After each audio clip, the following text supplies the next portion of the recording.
Soi fo manuia malalange malu tātua tunu ule nei fo I whai unga le vaiaso, e le isi wha o poponga o talafou I mea lo te tupu I Samoa, o si mai e le whafonga. O le vaiaso nei na whaatau tei e le whontanga lona se fulmaleo no, a le mtanga luenga o le soi fua maloloina,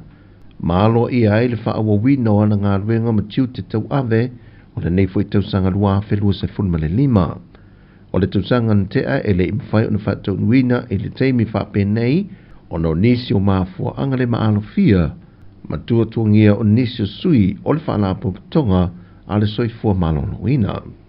E le saunoanga au tua le fionga le minister soifua maloloina, le fionga valasi lo apitu whanua tafitu sele,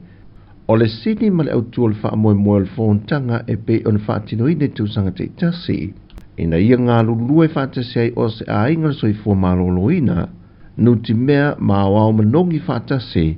ma whetu whanai manato, ma fuafua ngai a tiri whaanelei e tiu te mawhaiva, o le ngā ruenga I lea tausanga ma lea tausanga, ai maise o le tautuina o le soifua maloloina, mo le mamalo le atunu o lau tele. O whaautuina le whontanga ma le whailua inga lona se funmaleona le soifua maloloina le nei tausanga,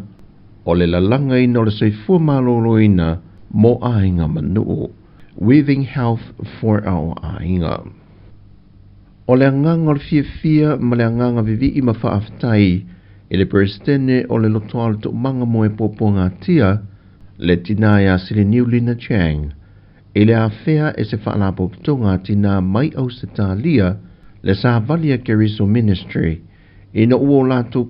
Ina ua le ngate no latu tu inatu se tino I tupe lua feta la Samoa, e fesoa soani ai mana onga ma le tausia o alo ma whanau sawa ina le atunu. Ai o le usu ina fwe o ni pese ma whaafia fie I loto whanau, o se tasi leo vaenga na whaaftai e sili niu, e wha wawina ai le tape ese o a fianga o ilato mai le tuanai, ai taulai le va ai le lumanai ma se o langa fia, ma nau e sa ili se manuia I mea lofa mataleni o lo ia I lato mai le atua. Na whai loa le presidente o le whaalapo pitonga le Sahavalia Keriso Ministry, le tina ia tangi I 5 mai ava. O le whatele ina pe whao popoina o le langona, o le mawhatia ma le alofa, e na ua whaasanga ai, na ese mai temi na whia e whisota inga, e ala e upeng te whai langi, wa avea o se whaamanuianga ia I lato, ma ua tala wheu ngai le whesoa swani, ma o mai e whaafia e whanau. Na whai ua lātou pespesenga whaafia e lo lātou sau nia lo se barbecue, e tau ma mawha ma fia matala no whaatasiai, ma halo ma whanau. Pei tai na whae loa e sili niu le presidente o le to'omanga, o le telo whaafita au leo lo tula I mai I Samoa, e ripoti mai e sui o ainga te itasi mai atunu I fafo, ai o le whaanoanoanga o le telo ia mea tutupu e nā tia o tātou ainga I Samoa e le manatu e whaeloina mo se whesoswani I mawhatianga. O le so le o le awheiloa e atuai le whionga le tamaita I Pālemia, fia me Dr. Naomi Mataafa, e le taitai o le tua ngai, tu la epa lupe soli ai Dr. Sailele Maliele ngoi, a o lumana I ai le whontanga I le amatanga le mai aso fau, o le aino I luma sa iri fo ai, I le ngase a malo ua ta oto nei, I le tausanga whai ua le pāia inga, o lotu malo le nei vai tau. Pe o na se la fia le whailo inga le teitai o le atunu umal autu stala le nei vai aso, na ia whai loa manino ai, e te tau o na whia sa la whailo inga, ma le teitai o le tuangai. Ma o le whailo inga le a whatu tea le moni no I le so. Le ma ke whailo I kai au, I le me wile le fuafuanga o le, o sortanga al palme. Na mai le wha ilo na, e le wha te ale si au kenki. E le I wha kaukawha le si au kenki fauga. A le ala tu maul mato whono, mo tai au. E o te longa nā le te hengi si mea e tara noai.